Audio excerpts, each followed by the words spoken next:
অনেক বেশি উদার হলে কাজ করা খুব সহজ হয়। এই সমাজে উদার মানুষ পাওয়া অত সহজ নয়। অনেক বেশি উদার হলে কাজ করা খুব সহজ হয়। এই সমাজে উদার মানুষ পাওয়া অত সহজ নয়।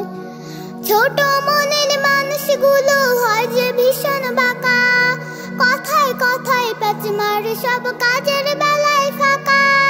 ছোট মনের মানুষগুলো হয় যে ভীষণ বাঁকা, কথায় কথায় প্যাচ মারে সব কাজের বেলায় ফাঁকা। ঘোলা করে পানি খাওয়াও গাধার পরিচয়, ঘোলা করে পানি খাওয়াও গাধার পরিচয়। এই সমাজে উদার মানুষ পাওয়া অত সহজ নয়। অনেক বেশি উদার হলে কাজ করা খুব সহজ হয়। এই সমাজে উদার মানুষ পাওয়া অত সহজ নয়।